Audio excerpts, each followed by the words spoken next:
first story is titled, Am I the a-hole for saying no to my nephew using my late son's college fund instead? My wife and I, 36 female, 37 male, lost our son Ryan 3 years ago when he was 11. Before he was born, my wife's parents gave us a large sum to start up on his college fund, and we've been putting money on the side for years so that he can use it once he went to college. Unfortunately, he never got the chance, and we haven't touched that money since. It's taken time, but with a lot of therapy, we made peace with our loss. We have even started talking about trying to have another baby next year. My sister and her family came to our house Sunday morning, and we were talking about my nephew Steven now being in his last year of high school. It brought up questions about what his plans were after graduating, and he said college, though he's not sure what he wants to study. When my nephew wasn't around, my sister mentioned they have been worrying about how they'll afford college for him. His GPA is average, and he doesn't do any activities outside of his studies, so they say they don't think he'll have much of a chance with scholarship. He'll have to rely on student loans and financial aid. My sister mentioned Ryan's college fund and how it would be a huge help if Steven got that for himself. We were caught off guard and didn't know what to say.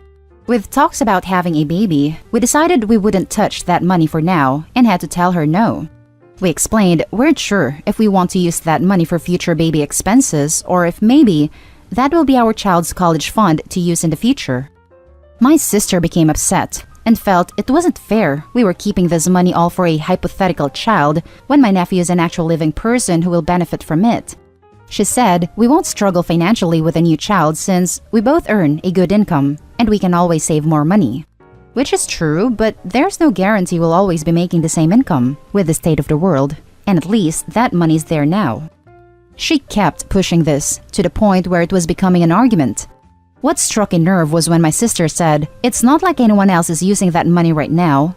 I don't know why it bothered me. I suppose it's the way she casually mentioned my son no longer being with us. My wife was growing uncomfortable with the whole thing, so I firmly said no, and that's the end of it. There was tension after, and my sister was in a sour mood until they left. I later received a message from her later on stating how selfish she thinks we are being, and she thought we would help Steven since we claim to love him so much, yet won't help him provide for his future. I didn't want to get into it with her and decided not to respond, but I still keep reading her text. Are we in any way being a-holes here? We do love Steven, and we want him to succeed, but we had already agreed that money would be used for our future child. It's all very conflicting, and hard not to feel guilty over our choices. Now for the top comments. Not the a-hole. If they needed scholarship so much, then she should have been on his butt so he would have merits in order to be a competitive candidate for them.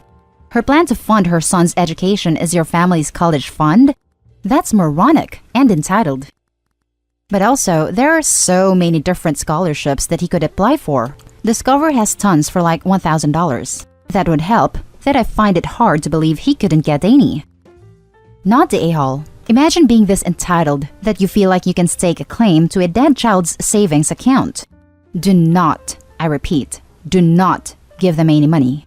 Good luck on your future maybe baby, and in the meantime, please enjoy your time with more supportive friends and family. And it was given to them by Opie's wife's parents. I could maybe see it if it had come from Opie's parents that he shares with his sister. But this is so outrageous that, I don't know, it's just pretty outrageous. I mean, you've got everything here. Money, dead child, entitlement. Yuck. Opie, you're not the a-hole. Not the a-hole. Your sister, though? Whoo boy. If there was an Azziest A on Reddit award, she'd win. She knows you're still processing a tremendous loss and thought that this was the perfect time to spring this on you and lay the guilt trip heavy when you didn't immediately cave. F her. You are not the selfish one. She is. Selfish, cold-hearted. Insert adjective that will get me banned from this sub. She told you that you must not love your nephew. Otherwise, you'd give him the money. Well, by that logic, she doesn't love her own child. Otherwise, she would have started saving for his education years ago. Now for the next story. Am I the a-hole for refusing to replenish a college trust for my deceased husband's affair child? I, 52 female, am in an unusual situation and need an outside perspective, but want to maintain my anonymity. 18 years ago, it was revealed at my husband's funeral he had a pregnant mistress, 40 female. Obviously, I didn't just take the woman's word for it and stated that she wouldn't get a cent until there was a DNA test. When it was proven true, I was devastated, but agreed to set up a trust for the child for college and agreed to let them live in one of my rental properties in a good area rent-free until her child was 18. She had to pay for utilities. She agreed, and I made it clear that I wasn't going to do anything else for her or the child. I also made it clear that I wouldn't take on the responsibility of fostering a relationship between our children and that it would be my husband's side of the family's job. Fast forward 12 years and the mistress' child got sick and needed medical treatment. She didn't have enough money for what insurance wouldn't cover and reached out to me for support. I reminded her what our original agreement was and to borrow money from relatives for assistance. She said her credit wasn't good enough for a loan at the time, and she didn't have anyone who she could borrow the money from. When I wasn't budging, she got upset and accused me of being a monster for not helping a child in need.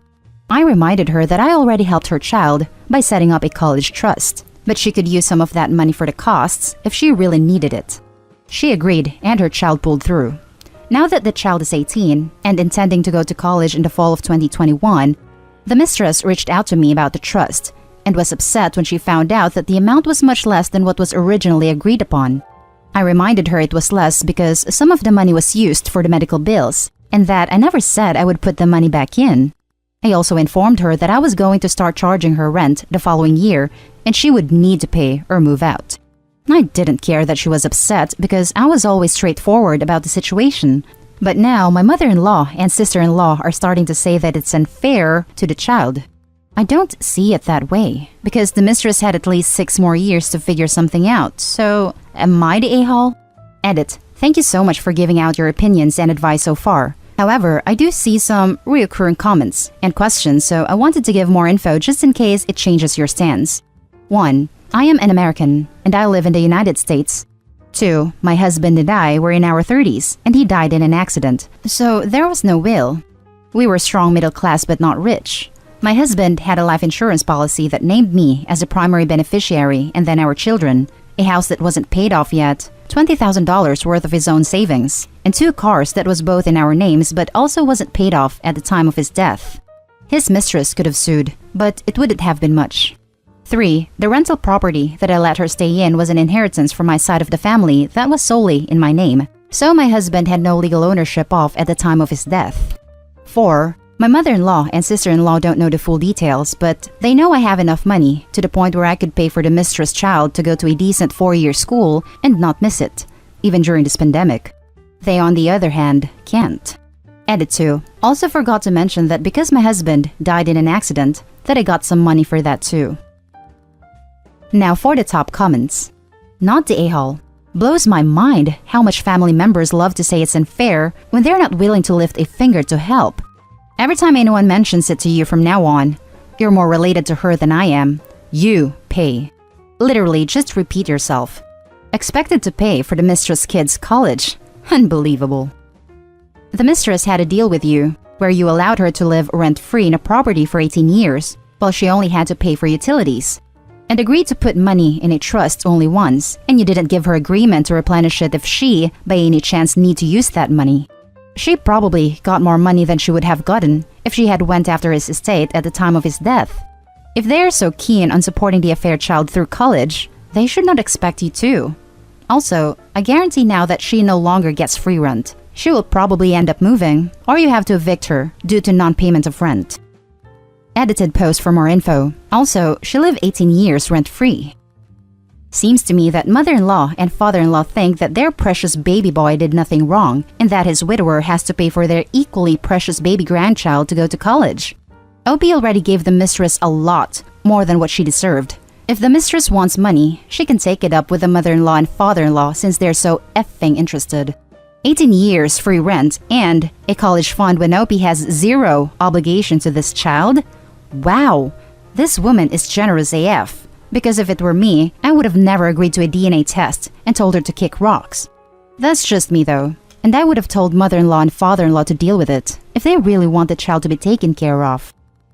I did a DNA test because I believe everyone has the right to know their genetic history for medical purposes. Not the a-hole. She was hoping for a free ride. No judge would entertain her if she tried anything legal. 18 years of free rent plus college money that she pulled from before and didn't replenish? She could have saved money or fixed her credit after 18 years of no rent. You fulfilled your agreement. You're good. Now for the last story. Am I the a-hole for cutting financially my sister off when I found out that I was the only sibling paying for her? I have 3 siblings. I am the eldest. My youngest sister is the only one of us who didn't attend college. She got pregnant and dropped out few months into college. I live in another state and see them only a couple of times a year. I am not real close to any of them. My sister fell into deep financial crap after the guy took off, and the baby, B, had a ton of medical issues that she couldn't afford. In the end, she moved in with my parents. Me and the other siblings decided to pitch in some money each month to help the youngest sister. At first, they told me that since I earned the most, I should contribute more. I firmly said that I will contribute what everyone else is going to contribute. They agreed. It's been a year, and recently, my youngest sister reached out to me and said that she needed money urgently because B needed a surgery the next month. I was a little perplexed. B hasn't been to the hospital for the past 2 months, and the money from those 2 months from all of us should have been more than enough to cover the surgery. I kept pointing this out and asked her what happened to the money. She kept saying that money got used up. At this point, I told her that she was going to have to show me some bills, and she broke down, saying that I am the only one who is giving her money, and my parents/my other siblings asked her to keep that a secret from me. They decided that I am the only one who should pay for everything because I earn more and I am child-free, while the others are not. None of my siblings have kids, but they want to prepare for the future while I don't have to, because I am not going to have children. So, for the past year, I am the only one who has been helping. What's worse, every time she needed X amount of money, she would call me and tell me that she needed 3 times money and tell me that my siblings already paid their share. I was so pissed off when she confessed. I immediately hung up on her and refused to talk to any of them after that. This literally happened a few days ago. I haven't sent any money this month or for the surgery. Everyone obviously thinks I am the a-hole. I told my siblings that until they match what I have paid last year, they aren't going to see another cent from me.